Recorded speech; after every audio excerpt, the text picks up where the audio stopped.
This podcast is brought to you by the Albany Public Library main branch and the generosity of listeners like you. What is a podcast? God, Daddy, these people talk as much as you do.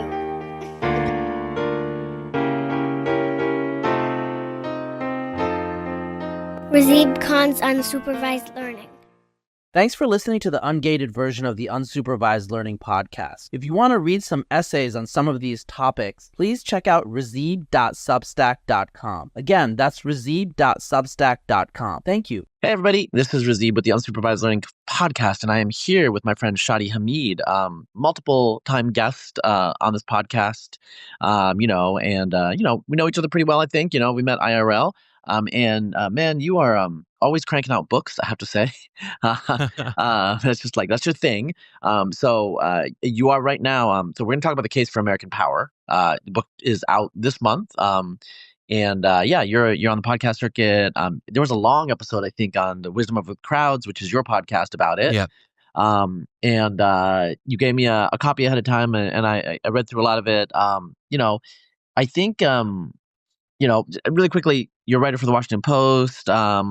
What else are you doing right now? Like, what other affiliations should we mention? Yeah, sure. I'm a senior fellow at something called the Center for Muslim Christian Understanding at Georgetown University, and like you said, co-host of Wisdom of Crowds. Yeah. And so I want to talk about this book, and it's not like it's. Sometimes people work on books. Well, so Katie Herzog, to give an example, she has this book on how to cure alcoholism. Which is I saw that. Yeah, which is like a little bit, if you don't pay close attention to, a little bit out of left field. You know what I'm saying? So she's working on something that's kind of like unrelated to what she talks about on her podcast every week. Blocked and Reported. Your work in general is not like that, in terms of like, this is kind of a piece, I think, of a lot of your commentary and your writing and your concerns. And so before we get into the book specifically, I want to do kind of like a status check about where we are. I've been talking to you, I don't know, on and off for like on podcasts for like 2 or 3 years. I think we used to like talk on Clubhouse back in like 2020, 2021 time. And, there have been some changes in American society and American culture. I think like 2 years ago, I think it was literally 2 years ago, right before Christmas, we had a discussion about just wokeness and is it going to, what's going to happen, and is its control on the left going to be broken and all this stuff. And it's like, okay, 2 years is a long time, and I do think we're not having that discussion anymore, partly because it's there's still woke elements in our society. Obviously, it's a thing, but its cultural dominance and kind of stranglehold on the discussion on the left is over. People can actually dissent from whatever ascendant nostrums there were, and there are other things that people are concerned about. So since we had that discussion on the last podcast, a lot of people say like the Gaza movement, the Free Palestine movement, has really absorbed a lot of the at least the far left, which I wouldn't consider you far left, but like far left activist energy. So we live in America. We live in America where Roe v. Wade has been overturned. We live in America where race-based affirmative action for university admissions is officially banned. And yet, there aren't protests in the street about those issues, to be honest. The protests in the street are about Palestine. And I don't know, the social political dynamics that explain that, but that's a thing. And so the issues that we would talk about 2 years ago are just not as live anymore. And your own positioning, the world has changed around you. I don't think you've changed, so I would say that you were a woke, skeptical person that was probably economically more left than you were culturally within the Democratic Party. Right. That's the party you would affiliate with, right? And now a lot of those cultural issues are not as salient. And economic populism on the left is actually they would talk about it all the time. I think the way it would 5 years ago, the way it would work, for example, is that you know, someone would say, well, we on the left, we're just not, we need to like figure out how to talk about class. And then they would talk about race and gender and stuff, like they would kind of like nod to it and they would just like move on. Now, with some of Zoran Mamdani, the mayor-elect of New York, like some of his policies, which, like, not gonna lie, I oppose a lot of them, they're actually putting out policies and ideas. And then there's the anti-monopoly movement, which is very, very, vocal on the internet. Like Matt Stoller is like the most, prominent proponent of that. That's a different type of left, like non-socialist, anti-corporate movement. And so, there's a lot of stuff that's moving socially and politically around you. And then obviously, you're concerned with the Middle East and foreign policy relating to the Middle East. And that's sucked a lot of the oxygen, in politics in the United States, especially the Democratic Party, which like there's been a shift. Like Chuck Schumer, liberal Zionism is not, as comfortable a position as it was. I've been talking a lot, I just threw a lot out there, but we have, frankly, some catching up to do. So, I mean, how are you feeling right now at the end of 2025, middle of, kind of like the first year of the Trump, 2 administration, and just a lot of changes that are happening, particularly in the Democratic Party right now. How are you feeling right now? Yeah, that's a good overview of the last couple of years. So I was, I guess, anti-woke or woke skeptical a couple of years ago, and that animated me to some extent. I look back at that and I almost feel a little bit sheepish because some of that was just silly and maybe we went too far in our anti-wokeness. I mean, in the moment, it seemed like it was the number one issue, and it could have continued being the number one issue if the kind of cultural left didn't sort of self-combust.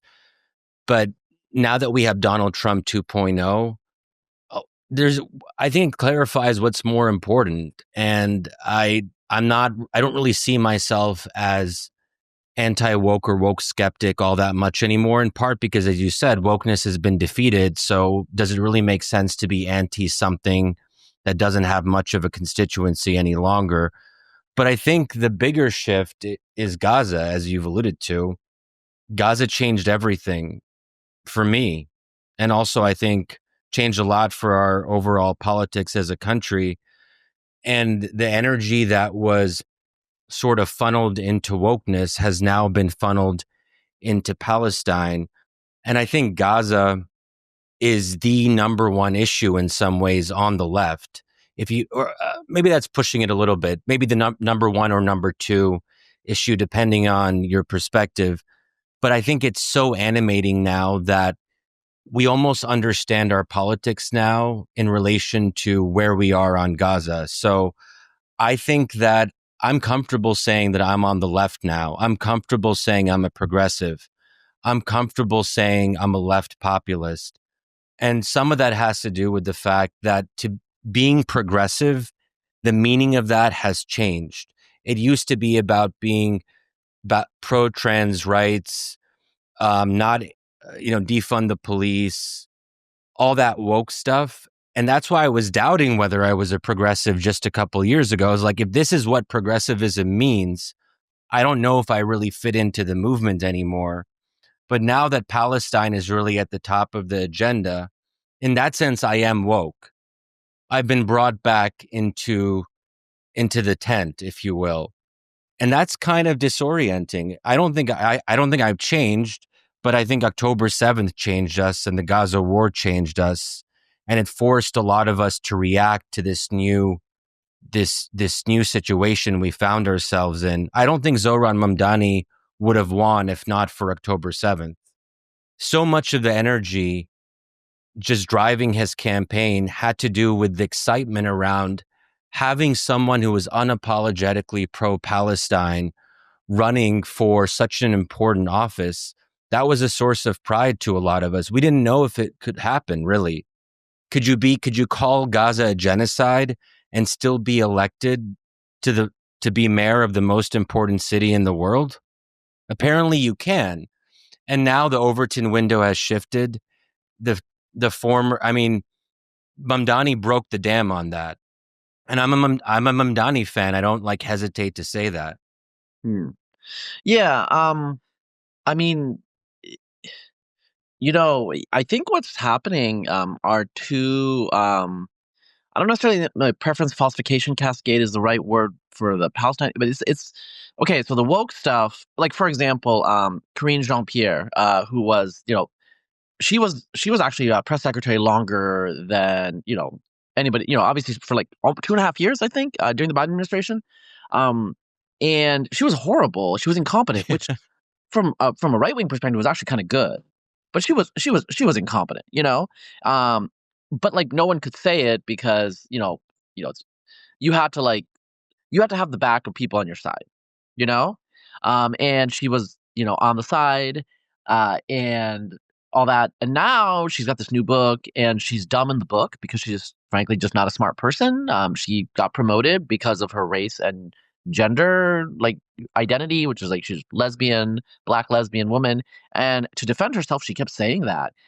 And even like the left, even the liberal commentators were not having it. They're over it, right? So Yeah. it's like the eye rolls. It used to be back when we first started talking about this issue, it used to be that a lot of quote unquote progressives would roll their eyes, or you could tell that they were just like, what the hell? Like, this is stupid. But they wouldn't say anything. Now they say it, right? Now what people actually thought, they will say. So that's changed. On the Israel thing, Israel-Palestine, I think, yes, there was, America, our whole lives has been extremely pro-Israel. The Democratic position was to be moderate. I mean, actually, Bill Clinton was arguably, during the Clinton era, I think the Democrats and Republicans, there wasn't that much difference. And George H.W. Bush had a lot of old school realists, and they were more Israel skeptic, actually, than, well, I mean, obviously, the Ted Cruz incarnation of the Republican Party, right? So the Republicans got more pro Israel, and the Democrats stayed probably the same, So we had two pro Israel parties, two pro Zionist parties. But like privately, I think a lot of people they would roll I think there was a lot of eye rolling because it's, like for example, I'll tell you, I mean, I definitely like lean more pro Israel than you do, but if I had to like say, it's not like a big issue. I mean, honestly, it's not like a big issue for me where it is, so it's like not really comparable. But I will say that when I saw like Sarah Palin have a flag of Israel in her office or whatever, it's eye roll moment. You know what I'm saying? It's like, come on, And if you would say that in public, there were a group of people who would accuse you of being anti-Semitic, Yeah. And again, I love Jews, I love the Jewish people, but because I have a Muslim name, if I said anything that was even moderately skeptical of the Israeli position, quote unquote, there would be like people would be like, well, you're actually a secret jihadi, like people would say that stuff. And, I didn't really care too much, but probably on the margin, it probably affected me just because I don't want to deal with that. Because honestly, it's not a big issue for me, right? And there was a lot of people that it was like that. I think what happened in the Democratic Party and why you see this like rapid shift is because a lot of people were eye rolling for several decades. And now, like, it's just like with Saudi Arabia. I heard that the driving ban. It turned out that like most men actually supported women being able to drive. They just thought other people didn't. And so when the king, well, not the king, I guess, like he's whatever, like the heir to the throne. When he Crown pushed that Prince, through, yeah, it was okay. Like nobody, they were like, oh, okay, we're all chill with it. Okay, I didn't know this, And I think with the Israel thing in the Democratic Party, there were just like a lot of people who were like, why are we so hardcore? But whatever. And then I think October 7th and the protests back and forth and the mobilization of the left and the shift away of energies really kind of like broke the dam. And everyone's like, oh, okay, like we can express our real views now. Or like, we don't need to be, so pro-Israel to like, defend our philo-Semitic bona fides. I mean, that's my take on what's happening in the Democratic Party. I feel that I can say what I want on Israel-Palestine in a way that I couldn't 10 years ago. And honestly, it's refreshing. I call it a genocide. That's how I view it. I wrote one of the first pieces in a mainstream publication laying out the case for why it was a genocide in the Washington Post last May. And that's something you can do now. Granted, my situation is a little bit different. I'm, professionally and financially secure to some degree. and I don't have to worry so much about my future. I think for younger people coming up who want to be in mainstream institutions, you can still be punished for having pro-Palestine or anti-Israel views. I don't think it's this kind of thing where like you can say whatever you want and be totally comfortable.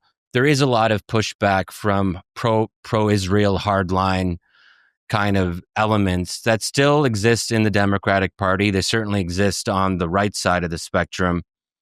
But I think what's another thing that's kind of interesting is the people who I was allied with on the anti-woke stuff, most of them are pretty solidly pro-Israel. So that's been, I think, a difficult thing for me. Sure. That to try to make sense of that. Why are people who I agreed with on a lot of stuff on this one issue, we seem to completely diverge? And that made me wonder whether there was something wrong with the anti-woke impulse, because it doesn't respect the fact that some people are actually oppressed, that some people are actually victims.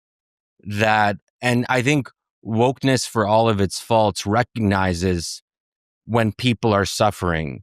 It actually has empathy for the underdog. And I think there's something about anti-wokeness that doesn't want to acknowledge any kind of victimhood.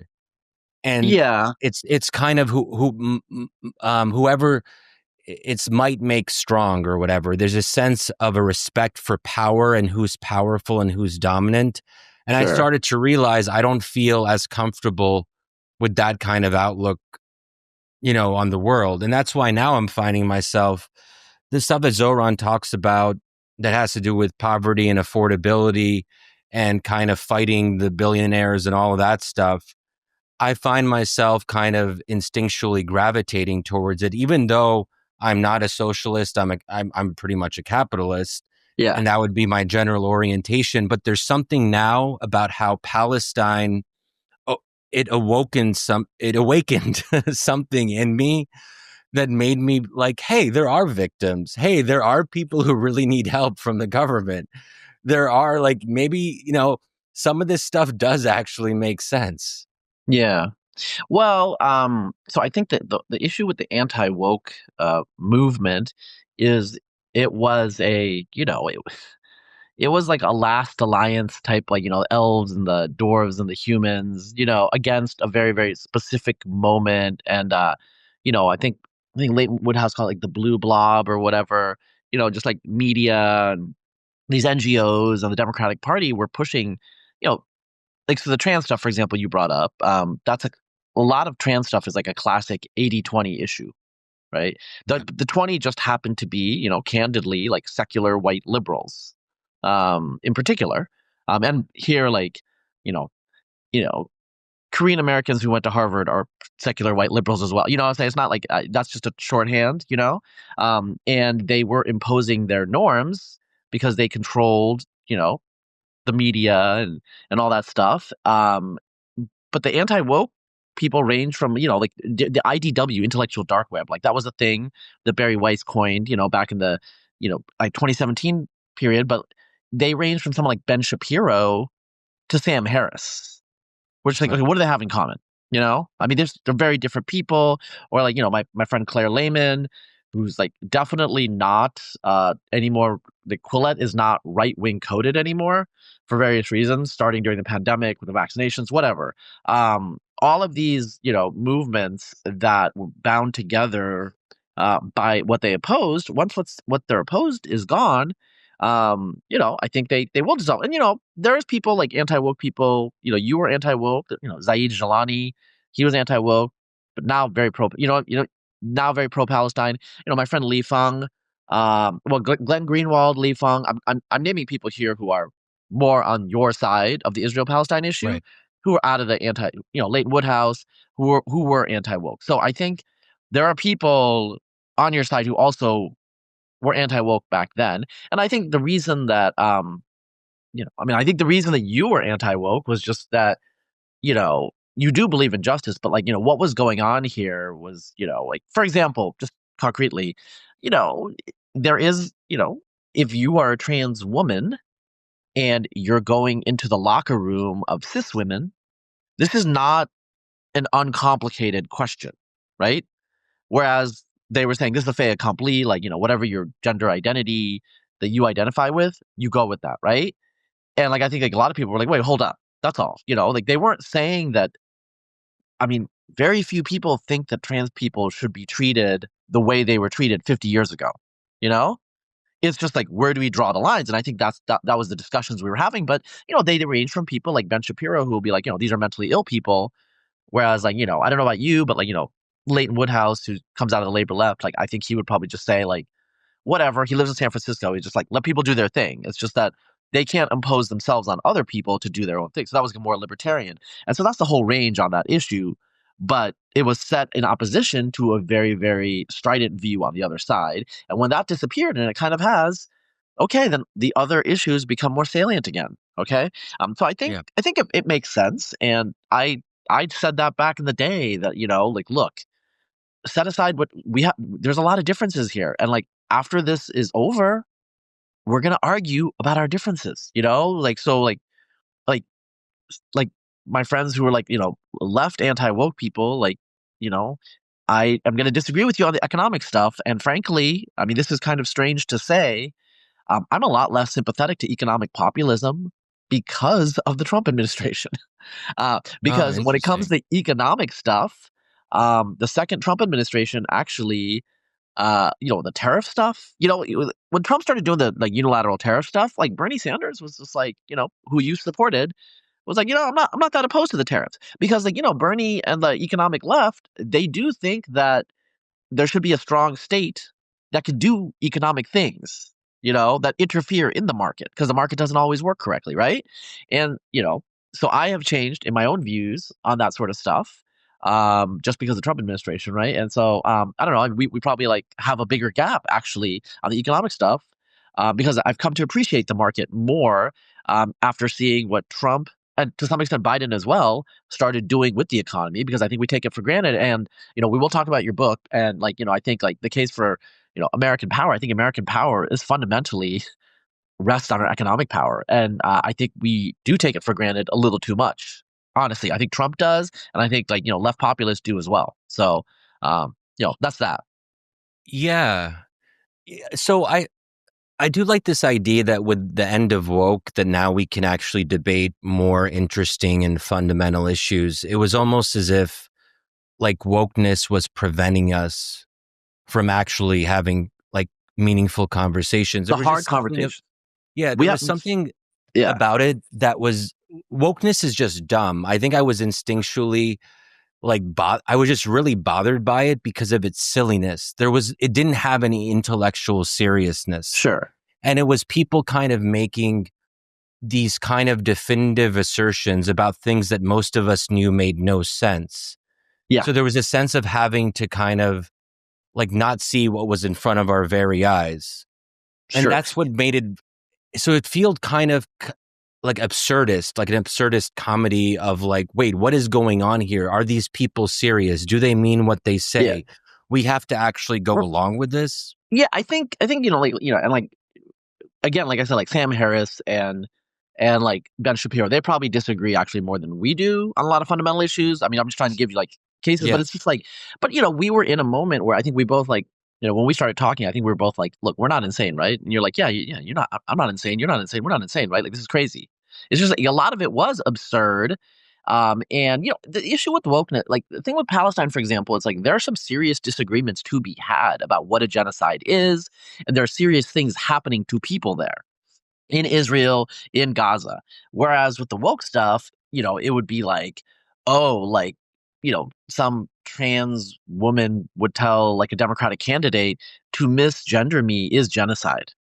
Like that was said. Okay. Yeah, right, and like, you're just like, wait, there's like stuff happening in Sudan where people are getting killed. Yeah, and you're saying that like, now we know what matters. Yeah. Yeah. And so I think like people were just like forced to say what didn't matter. And again, I mean, this is, again, for like trans people, and like, I don't want to, but like for them, like, yes, like it does matter what other people think about them. So I'm not totally dismissing that, obviously, but set next to like material harm, like intellectual, like, identitarian, like your hurt feelings is not comparable to having to move 12 times in Gaza, or having your child murdered in front of you in Darfur, right? I mean, I think these are things we can say. Or, being so, like having an illness, not having health insurance, and having to go to GoFundMe. Like, these are like real material concerns. Whereas, like, even if I disagree with the economic prescriptions of the left, I understand and acknowledge that and I still actually do believe this. The left populism, like the right populism, is acknowledging a real issue. Okay, the solutions I might disagree with, but they are acknowledging a real issue. Like, for example, housing affordability for the youth. Okay, this is like a huge issue. And like Zoran was, a lot of his, proposals, some of them were more abundant supply side, some of them more demand side, like the rent freezes and stuff like that. But like it's addressing a real issue, and we can disagree about that in a reasonable way in the body politic. Now, I want to like talk a little bit about Israel before we go like more directly into the book, because we haven't like really caught up on that. As we're recording, there is a ceasefire. It's a little bit like America has almost forgotten about it, I think. But obviously there was the peace accords that the Trump administration pushed through, and I feel like we're in a state of flux. So how are you feeling about it? What are you seeing? I'm sure you're keeping closer eye on it than me. Like, what's going on right now, and how? I mean, I know you're very angry, obviously, for reasons before. You're probably still kind of angry, but like, are you optimistic about the future compared to where you were a year ago? I don't know. I'm just happy that most of the fighting stopped, I should say, but I am saying most of it, because Israel still routinely violates the ceasefire. I believe yesterday there was the second deadliest strike since the ceasefire, where about 30 Palestinians were killed. So this is still going on at some level. And Israel is still restricting the kind of aid that can come in. So Gazans are still suffering. And it's not as if there's a full resumption of humanitarian assistance. But, it could have been a lot worse if this had continued. So I'm willing to kind of take this as a least bad option. I think Trump's peace plan was lopsided towards Israel's interests. That's to be expected, I suppose. It's coming from the Trump administration. But I'm comfortable taking a not great peace plan over no peace plan at all. And to Trump's credit, he did put significant pressure on Netanyahu to agree to a ceasefire. Netanyahu and his far-right coalition were not really interested in doing that. And it required America, and American power, I should say, to make that happen. And it sort of demonstrates that the U.S. is still the indispensable nation, because no other country could have stopped what Israel was doing. Mm-hmm. It'll be interesting to see whether or not Gaza recedes from the consciousness of the country and for the left as well. Like, will Gaza remain this kind of driving force for organizing, or will we see kind of bread and butter economic issues take precedence again? Could we have a new kind of class-based left-wing politics now that wokeness has subsided, and now that Gaza isn't as prominent in the news? It opens up space for a different kind of left populism. That's really interesting to me, and we'll have to wait and see. But you can also combine them. I mean, what Mamdani does really well is he really cares about Palestine. In some ways, I think it was formative for him. But he has this relentless focus on, as he calls it, affordability. He just knows how to always be on message when it comes to economic issues. So it's possible to combine the two. Yeah. Well, I mean, as a mayor of New York, there's only so much he can do about Israel-Palestine. Yeah. It's more like a symbolic, gesture.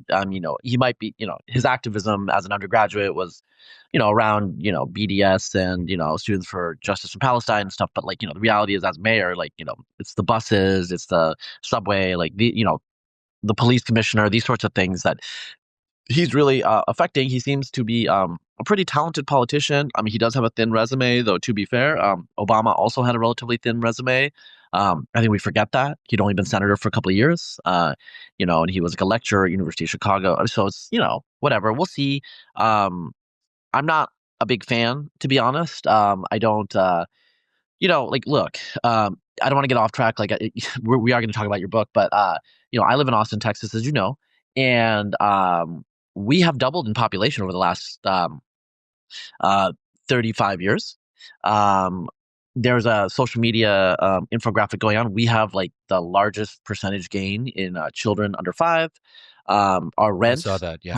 has been going down for 3 to 4 years, and you know it's red abundance. Like it turns out like blue cities and red states do really well. Because blue Mm. cities are fun and they attract knowledge workers, they attract educated workers, but the red states veto um, the frankly destructive impulses of the political left to overregulate and mandate things in a way that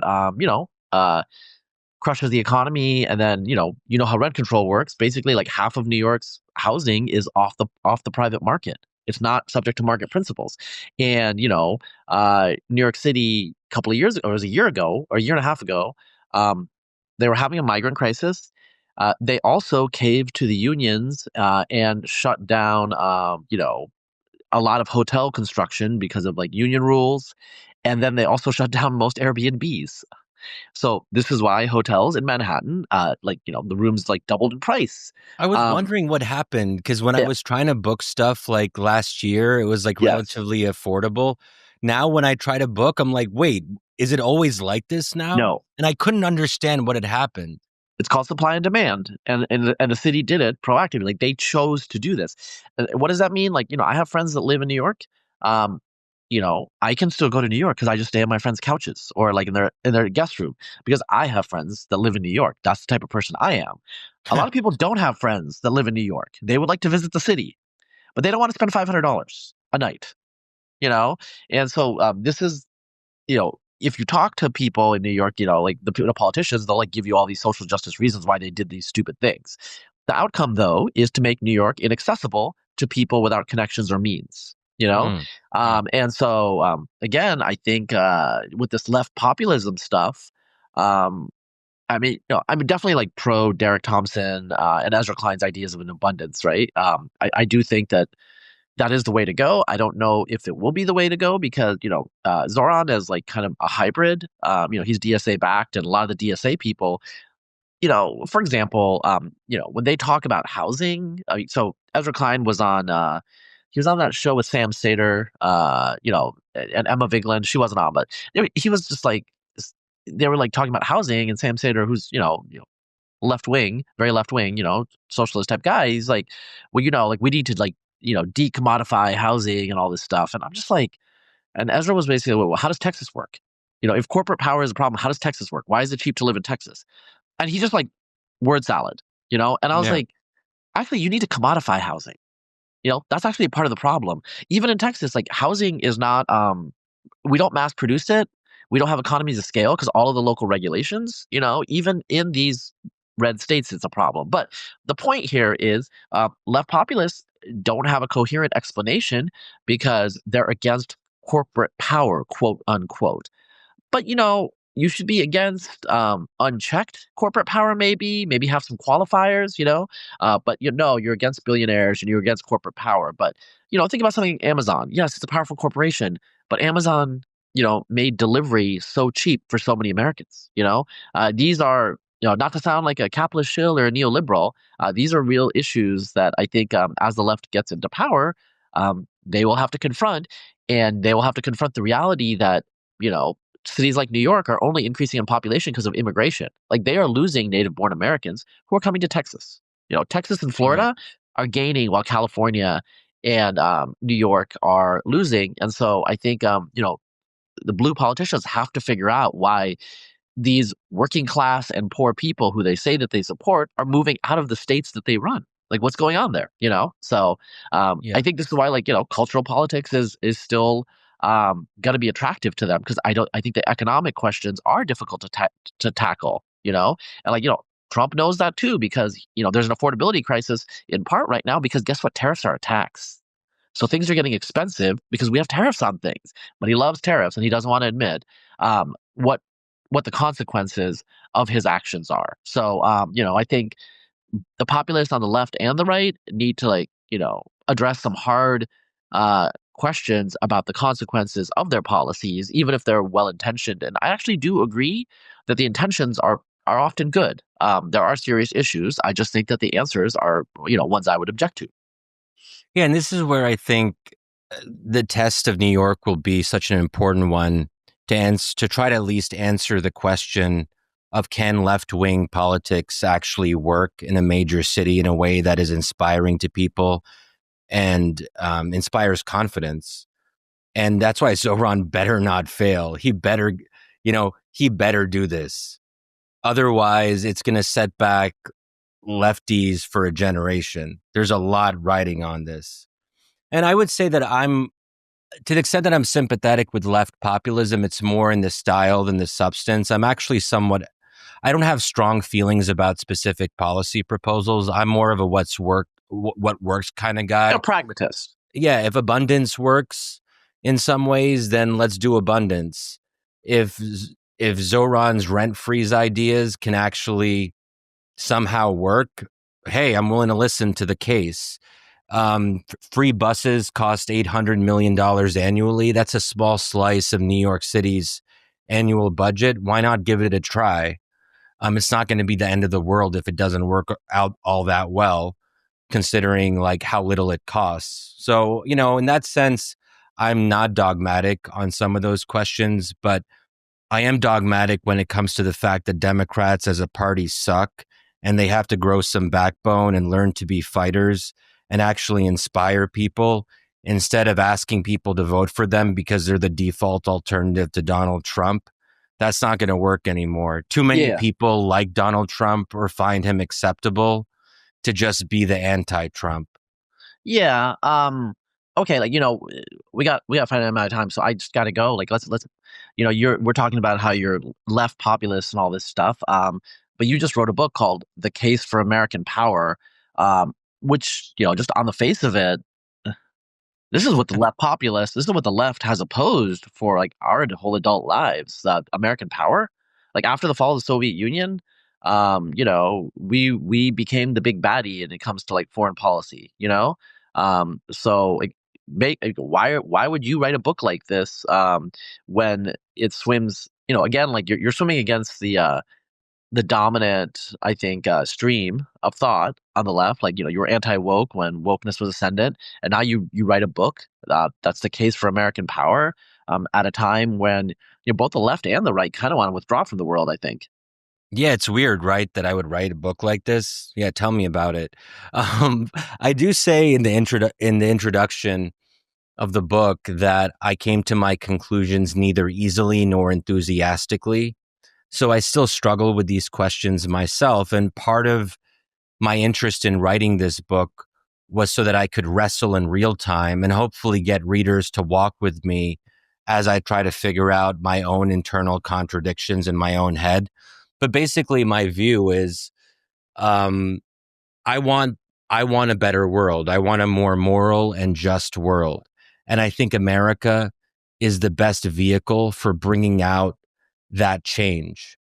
I think that if America steps back from the world, we cede the ground to other countries that are quite frankly worse than us and will play an even more destructive role. Those alternatives are primarily China and Russia. They're brutal dictatorships. And I'm a big believer that regime type matters. I don't think that a future superpower should be an autocratic regime.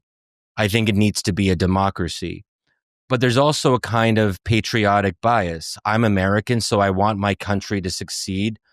I'm American, so I want my country to dominate world affairs. That seems like a natural impulse to me. So I am trying to persuade young people, progressives, fellow Arab and Muslim Americans, don't give up on America. And America is worth fighting for and believing in. And I really feel that strongly in my bones. And as a child of immigrants, and we've talked about this before, I I know what the alternative is. My parents came from an authoritarian regime. If I was born and raised in Egypt, I would have been a very different person and probably not for the best. I'm a product of the American system. I'm a product of American liberalism.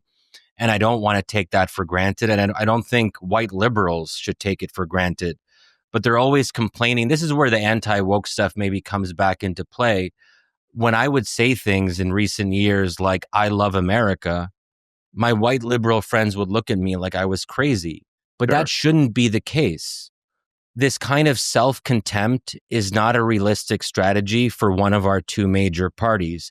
And there's a remarkable poll that I've been talking about and, tweeting about, because I just think it's crazy, but it seems, it's legit. It's from Gallup that in the early 2000s, over 85% of Democrats were either extremely or very proud to be American. That number has dropped to 36% in 2025. We have a pretty profound crisis of self-confidence. We're like falling into this state of self-loathing. Yeah. And I think that the Democratic Party can be a patriotic left populism party if it really wants to. And so I don't see, unfortunately, there are aspects of leftism that make you not like your own country, but I think that doesn't have to be the case. Mm-hmm. And I've seen how America does do good things in the world. I came of age on the left. I was reading Noam Chomsky in college. I think a lot of those critiques are accurate. We've done a lot of terrible things in the world, supporting right-wing dictatorships in Latin America during the Cold War, overthrowing democratically elected governments during the Cold War.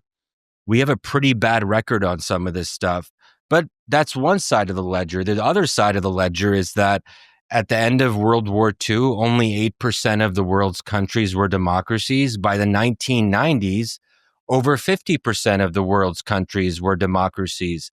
What happened in the interim period? America was the superpower. America won the Cold War, and we saw the third wave of democratization in the 1990s. Those are things that we should be proud of. America helped make that possible. Mm-hmm. Mm-hmm.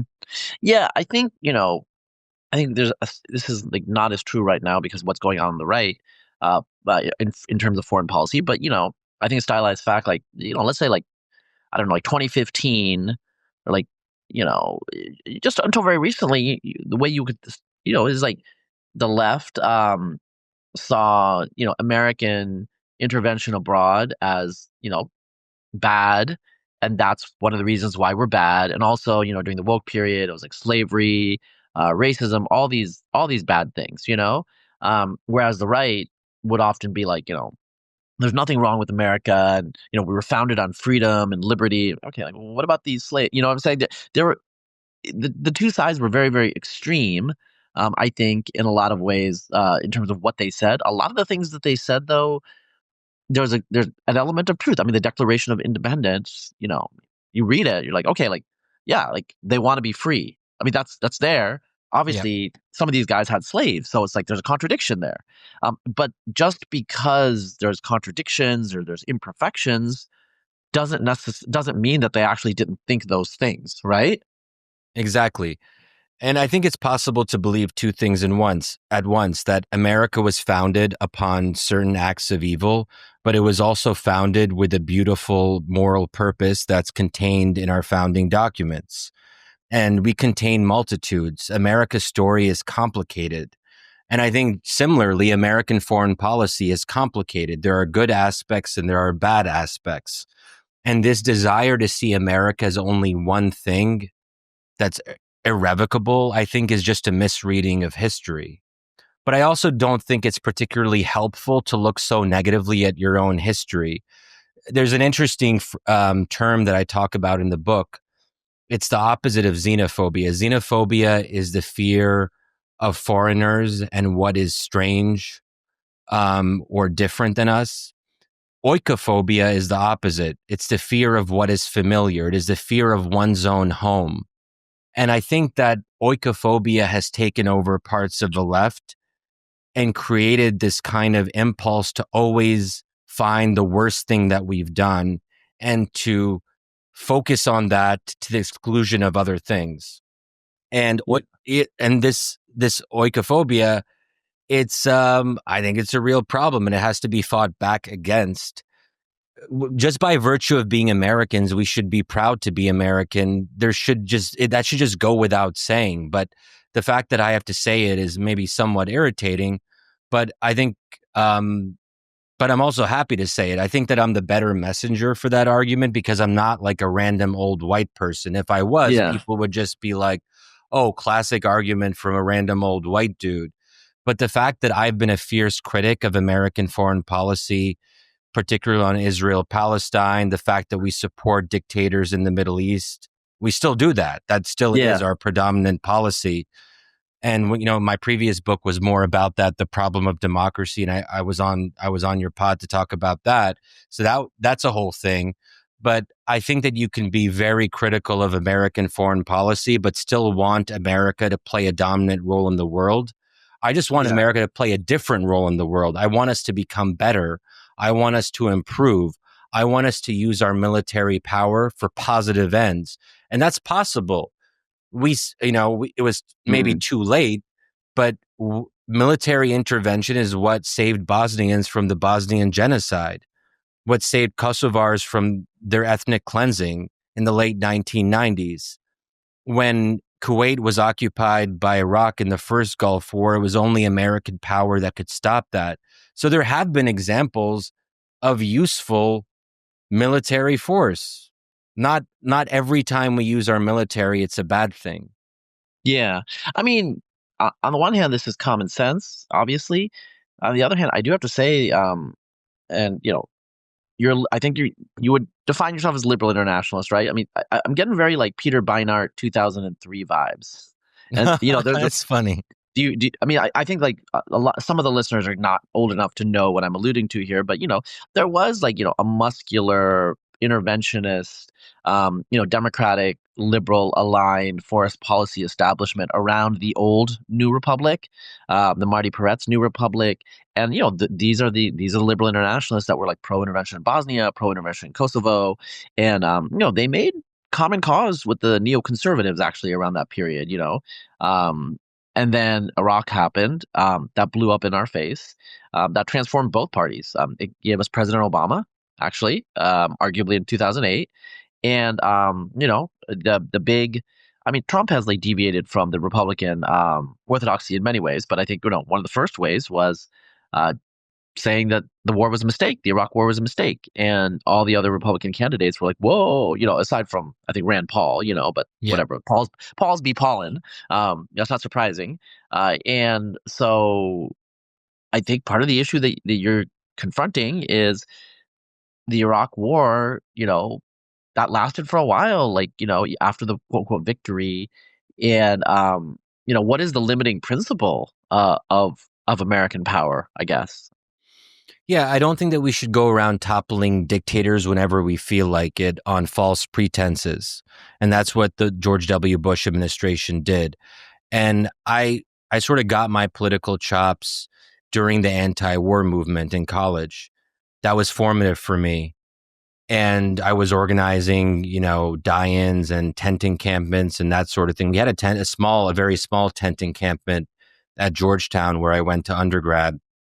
And I still oppose the Iraq War. I still think it is and was an epic blunder. But at the same time, actually, one reviewer of my book, he kind of cheekily referred to me as the last true neocon. And I should probably explain what he might have meant by that. I sometimes fantasize that my ideal foreign policy would look a little bit like George W. Bush's foreign policy, but without Iraq, which of course doesn't make any sense because Iraq was so central to his foreign policy. But what I did appreciate about W was that he actually had something called the Freedom Agenda in the Middle East. He was putting pressure on Arab dictators to open up their political system. There was actually something called the Arab Spring. It was the first Arab Spring before the second one, which is what we usually use the term to describe nowadays. But there was a real sense that something new was possible. And W talked very eloquently about how Arabs deserve freedom and democracy, that they are not some kind of exception. Where, by contrast, Obama would talk about the tribalism of the Arabs. Obama was somewhat disdainful about the Middle East and Arabs, and he kind of looked down on them. I don't think George W. Bush did, and I have deep respect for W for having that position before it was cool. And it's not even cool it has never really been a cool position. Mm-hmm. And I think that I also make a joke in the book about how my ideal foreign policy would be if the U.S. was a giant human rights organization, but with an air force. Mm-hmm. So I do have this kind of sense of America playing this forward role in the world and using its strength and its power to promote moral ends. That part is key. Power without morality is not a power I want to support. But morality without power is not really anything. If you can't bring your morality into the real world, then what does it really mean? So I think you need to combine the two principles together, power and morality simultaneously. And that's always been the American promise from the very beginning. But we've lost sight of that. Yeah, I mean, one thing I will say is, especially among young men, it's quite fashionable to talk about power and, the victors write history, the strong do what they wish, and, the weak must suffer, that sort of thing, right? But then, I do have to point out to people, the meek shall inherit. That's not totally false.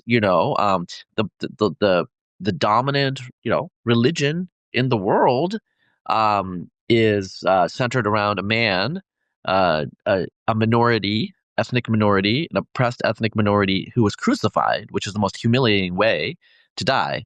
And he did preach in general. I mean, his preaching is like a little bit more complicated than people think. I come to, I come to bring the sword, and stuff like that. But Prince of Peace. There's a reason you say that, right? Or like in ancient China, the Confucians were kind of stereotyped as weak, feckless, and soft.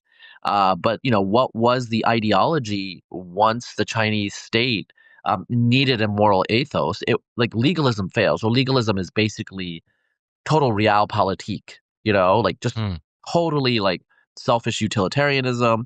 And actually, like Mao and some of the early communists like legalism a lot because of that.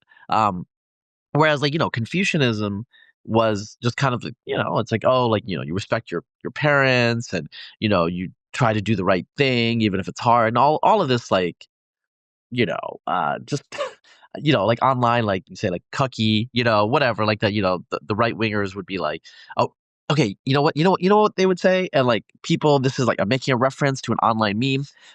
Basically, it turns out that history is actually won by the fake and the gay, and my point here is like, I think you're correct. Just empirically, that's not just an idealistic thing. If you read history, it turns out that power does matter, but the people that we really respect, the people who have an impact on the long run of history, are those who combine power with an ethos to a moral vision. And the reality is, what we think is right, true, and good. I mean, you're religious, so you have like a theological grounding for this. Right.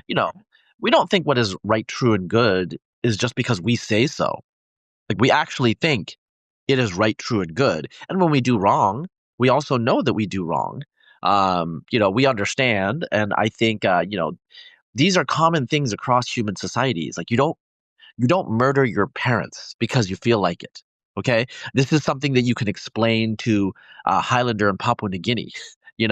This isn't something we're having to taught. Like I would say that it's almost inscribed in our DNA, in our genes. Like some element of fellow feeling, affinity, goodness, fair play. These sorts of things are always there. And I would say, yeah, like cynicism is especially for the young. I feel like it's kind of like, oh, I'm wiser than you. I actually know this stuff, and like you read Manufacturing Consent by Noam Chomsky and all that stuff, and I feel it too. It's kind of cool to like to know more than the common man. But the reality is, at the end of the day, we might be hypocrites, but when you're a hypocrite, you at least accept and understand what you should be and what you're missing the mark and what you're failing to be. And so like you can actually strive to be better, right? I think I mean I'll let you speak after this, but I think like, you know, American power is just a fact. What are you gonna do with that power? Is Yes, my question. that is the question. And I'm glad that you brought up hypocrisy. I have actually a whole chapter in the book on hypocrisy where I kind of explore this counterintuitive idea that hypocrisy can actually be a good thing, that it might be necessary for a moral life, because hypocrisy means you're aspiring to be better than you actually are, which I think is a good thing. We should be aspiring to be better than we actually are. So there's always going to be this hypocrisy gap between ideals and reality. You try to close the gap to the extent possible, but the gap will never disappear entirely. And that's why there's the famous quote from the French author La Rochefoucauld, where he says, hypocrisy is the homage that virtue pays to vice. And that's actually also in some ways, I think, a religious idea that you can't have virtue without vice.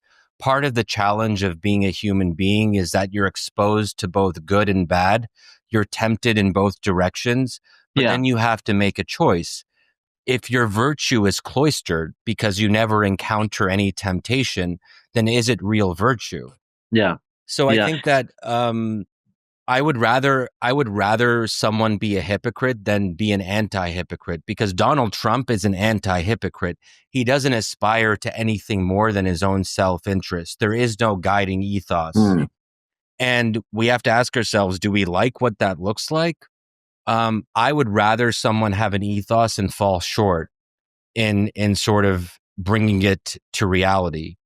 And I think the American story is really a story of trying to be better.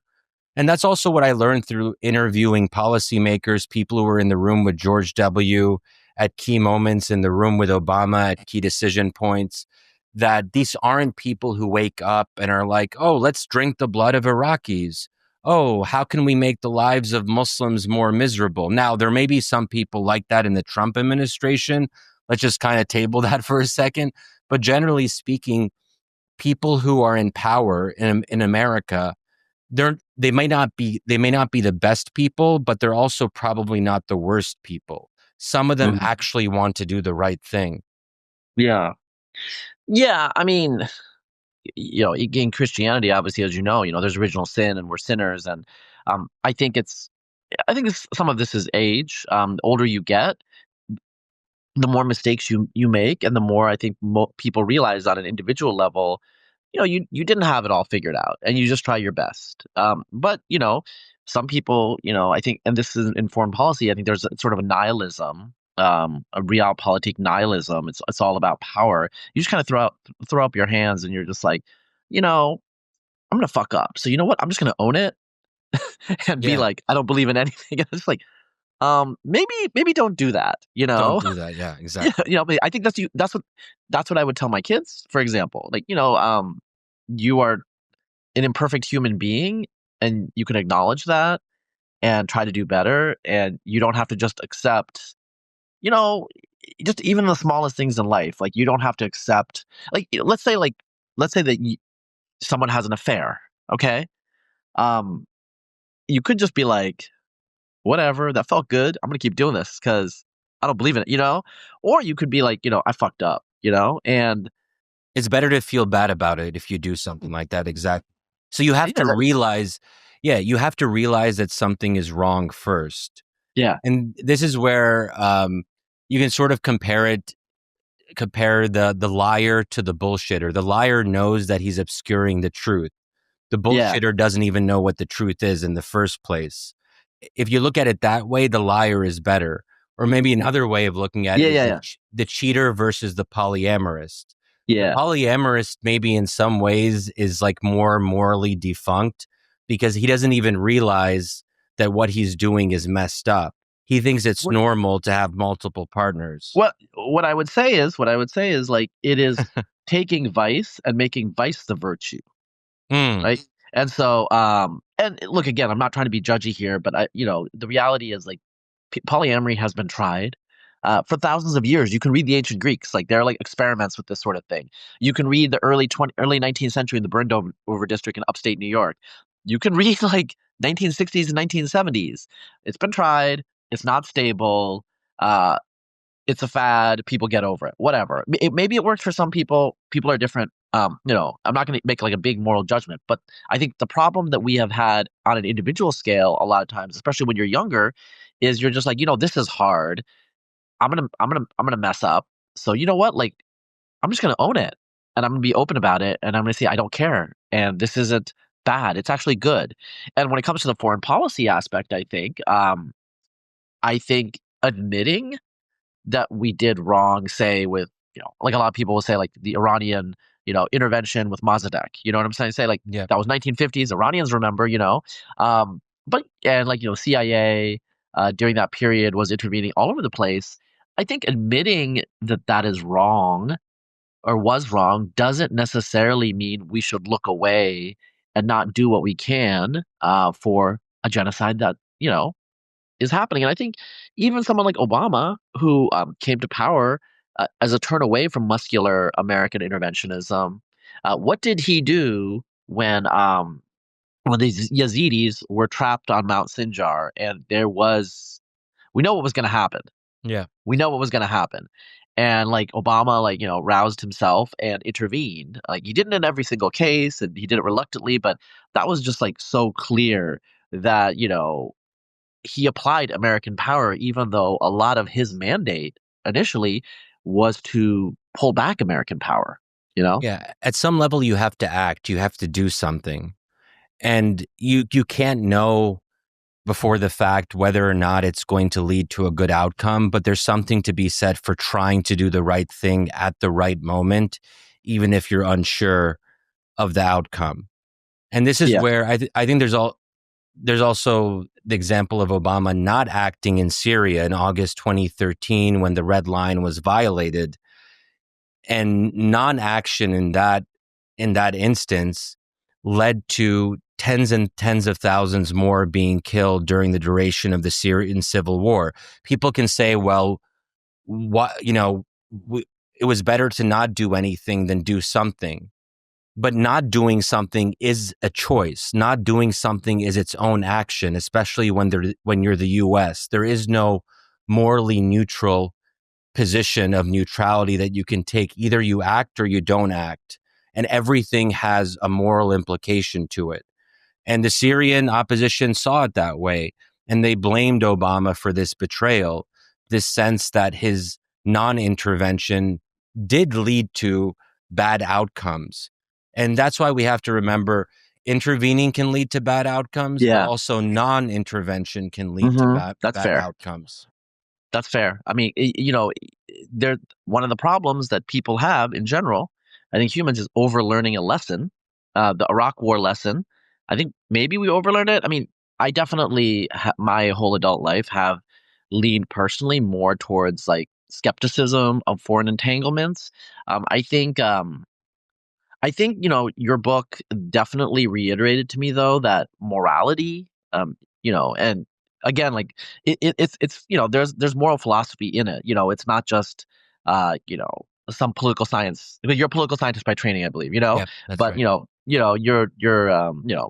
You're religious. You're openly religious. Okay, let's put it that way. That's not super common for writers at the Washington Post. You know what I'm saying? Yeah, true. Not that they're like all Sam Harris, but you know what I'm saying. I mean, most people don't know. I mean, most people don't know that Meghan McArdle is, a church-going Catholic.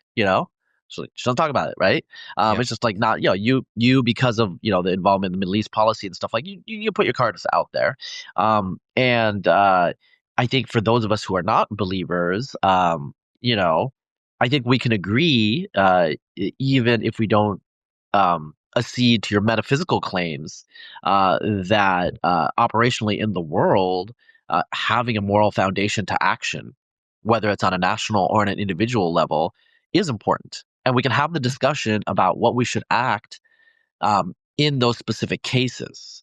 But let's agree on, the fact that we do have, if someone is like bleeding to death on the street as an individual, it's incumbent upon you to do something, right? similarly, if there's a genocide in Sudan, for example, do I think that we should send the American army in right now? Probably not, but we should do something. We should think it's a about ways question. to The stop the question should be bleeding. posed and not dismissed out of hand. And I Yes. think that both the isolationists on the right and the left, maybe me when I was younger, when I was an isolationist more, it says you make a principled nihilism of, we don't we have a prime directive, like in Star Trek, and we don't interfere. And that's actually a cop out. It's a cop out from asking the hard questions of when we act and when we don't act, because there's no easy answers here. And we see that like acting can blow up in your face too, but not acting can also blow up in your face. Yeah. And I think that's what you're making the point in the case for American power. Because what is a world without American power? It's Be not. careful what you wish for. And I think there's also, like, as you're saying, there's a way in which moral righteousness, too much moral purity, when you don't want to get your hands dirty at all and you just say America withdraw from the world, that kind of moral perfectionism devolves very easily into nihilism, where you have the same answer to every single question. Noam Chomsky looks at everything America does in the world and it's always bad. When everything is a nail, wait, what is it? When everything is a nail, when you have a hammer, everything is a nail. Exactly. So I think that kind of moral perfectionism, if I can call it that, is also something we should avoid. So there's this kind of in-between of moral striving that I think is the appropriate middle ground for us. We shouldn't be, there's such a thing as being too good. When your moral purity takes precedence over everything else, there's also such a thing as being too bad. Yeah. And yes, we try to find our way in the middle. Yeah. I mean, you don't want to be self-righteous, right? That's the issue. You don't want to be self-righteous. You need to be a realist. You have to have a balance, the golden mean and moderation. Like these are actually, like, I mean, they're religious this principles is like, in some we way. need to have Shadi, we need to have a foreign policy jihad. We need to strive, Yeah, right. Don't get me in trouble, man. Yeah. I said it, you did it. Yeah, true. But yeah, I mean, I think this is obviously this is a serious book, and you're trying to make a serious point because the reality is lives hang in the balance. Like what we choose to do in America echoes through the lives of people all around the world for good and ill. And that is the difficulty that I think a lot of Americans have when confronted with people in other parts of the world who are like, look at what you did. And they're like, wait, what? And like, we're busy, going to Walmart or Target and our big box stores. Like, we talked about economics and material concerns. We have our own concerns. And yet we are embedded within, we are the world's reserve currency because we are the most powerful nation. We are the empire.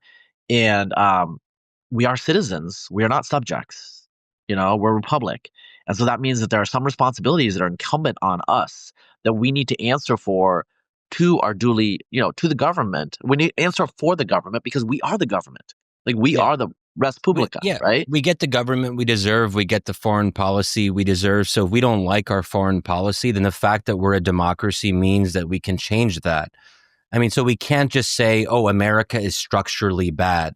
Everything we do will always be bad. America is not a unitary actor. It's not a human being. It's made up of individuals. And those individuals, at least some of them, are elected.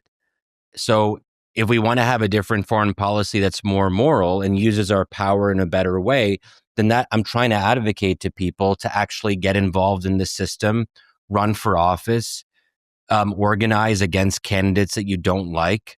If you want your leaders to be more pro-Palestine, then pressure them, and they'll respond if there is enough pressure.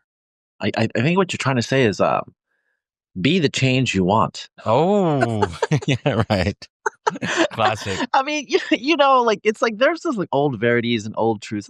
It's just like, recently I read the Bible. I'm in the New Testament now. I started from the beginning. It's been like over 20 years since I've read it front to back. Revised King James Version, and there are some parts of it, especially the older parts of Genesis, where I'm just like, all right, like you did not have a modern sense of morality. Like there's Yeah. stuff about like, visiting prostitutes and like, it's just like, whatever. Just what bros do, it's not like really condemned. And then you start to get to like parts, like the Lamentations and Jeremiah. And I'm like, okay, like this like is like, thought of like 2,500 years ago, but this is us, like this is, echoing down through hundreds of generations are like the morals and the ethos of people that are walking around today.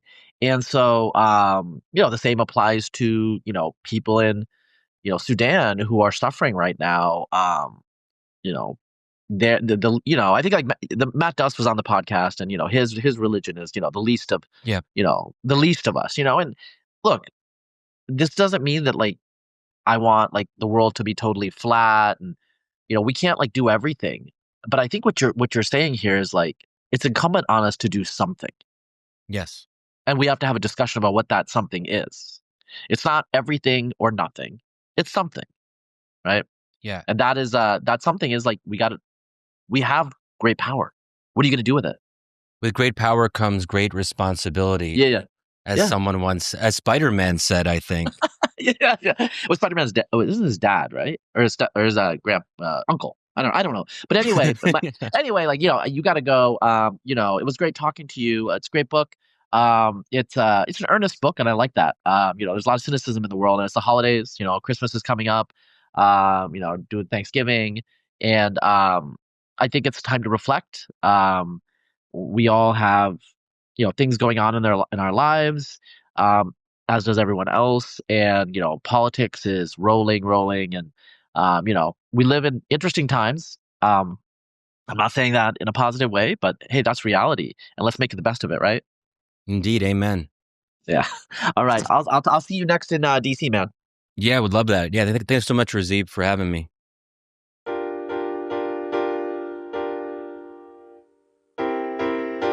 This podcast for kids